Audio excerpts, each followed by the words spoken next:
So Okay. you're given torque is equal to the radial arm times the force applied. Okay.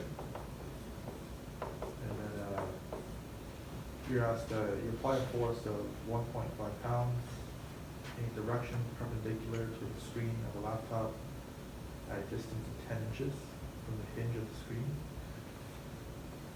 And find the magnitude of torque that you apply. Okay.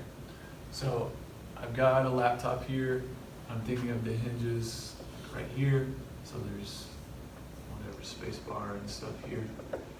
This is the screen. And we're applying a force perpendicular to this. So force is going, I'm imagining it directly into the wall. And it was like 1 point something pounds. What was it? 1.5 pounds. Okay. So the magnitude of F is 1.5 pounds.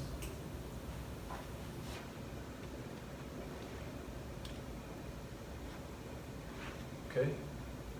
And we're asked to find how much torque is produced by this force. Is that right? Sorry, the camera's in your way. Oh, you're good. Try not to go too far to the side.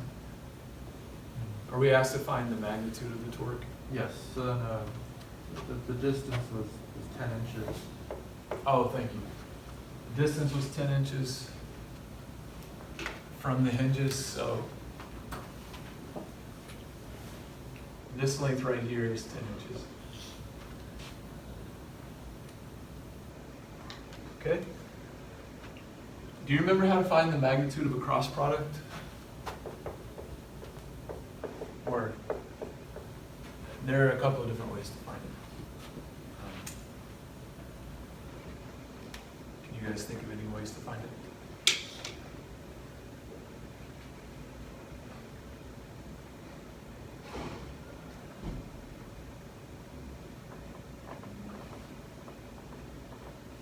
So one way, of course, is to just take R and F, actually write out their components, take the cross product, and calculate the length of that vector. But we're not given R and F exactly here. We could set it up and calculate those. Like, we could turn this into R. Could make this R, and then we could make F orthogonal to it.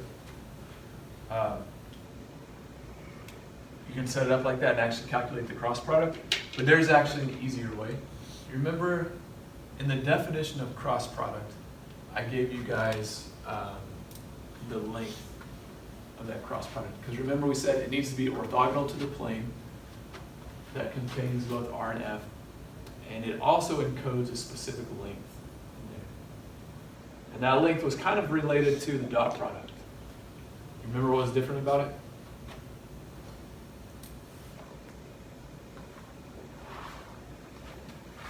Okay. Here's our dot product, remember? If this said U cross V and we were taking the length, it would be exactly this, except for one little thing would be changed.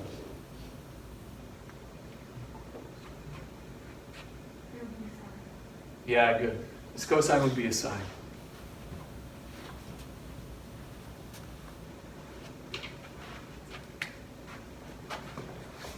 So this magnitude is just the magnitude of R times the magnitude of F times sine theta. And it's a little easier to calculate it that way in this problem because what is theta? 90 degrees, good.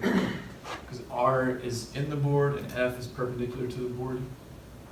The length of R is 10 inches, but usually when we're talking about pounds, I think the torque is given in foot-pounds, I The believe. answer, yeah, the answer should be, or it asks for. Oh, it specifically asks for foot-pounds, okay. So let's convert this. 10 inches is 10 over 12 feet, so that's 5 over 6 feet.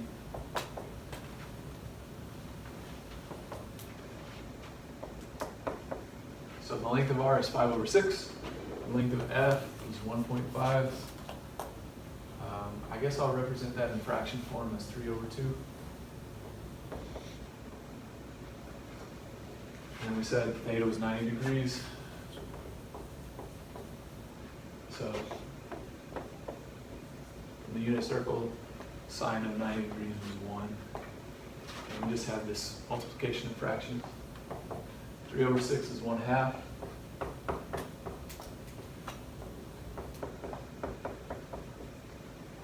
So we end up with 5/4.